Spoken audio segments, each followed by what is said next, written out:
Thank you for coming. In comparison to other sports, such as basketball and football, most people believe cheerleaders are not an athlete because they are not passing a ball from player to player. In reality, they are passing a human body from team member to team member.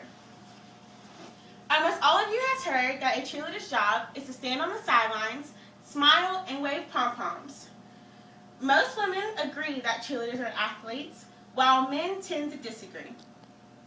I chose this topic because I've been a cheerleader for 8 years, and I argue about whether or not cheerleading is a sport daily. The purpose of my speech is to persuade you that cheerleading is a sport. I believe cheerleading is a sport due to the amount of physical activity, injury, and competition. Even though it seems like a cheerleader's job is to stand, smile, and shake shiny material, a cheerleading squad maintains physical activity at every practice, game, or competition. Nicole LaChair uses the Women's Sports Foundation of a sport. The definition states, there must be a physical activity which involves a propelling mass through space or overcoming the resistance of mass.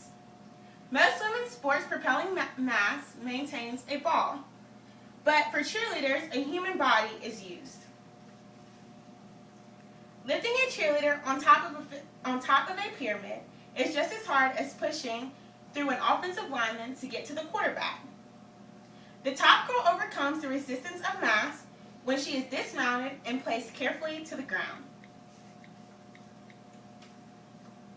Not only do cheerleaders stunt, but they also lift weights and flip their body weight over, sometimes multiple times in a row.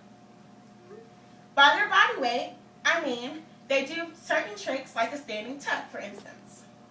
A standing tuck is performed by jumping and using your core to flip you back to your feet.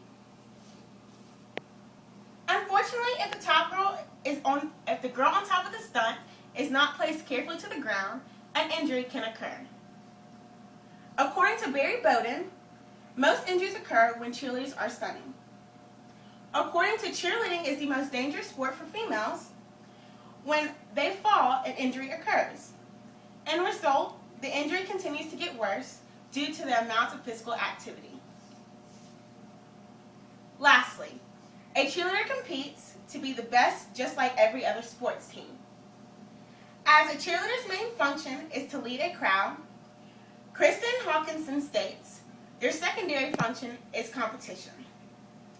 Lori Selk states, in order for a sport to be a sport, competition is mandatory. She also states, competitive cheer is physically a demanding sport. In conclusion, I have shared with you 3 ways cheerleading is a sport. I have explained to you that cheerleading is a sport because it follows the definition of a sport by having physical activity, injuries, and participating in competition. According to LaChair, many people who have believed cheerleading is not a sport lacks the facts about cheerleading. Similar to women's sports such as volleyball, a college cheerleader receives a scholarship to the school and to play on the team. For example, I have received a scholarship to the University of Southern Mississippi, where I cheered my freshman year. Thank you.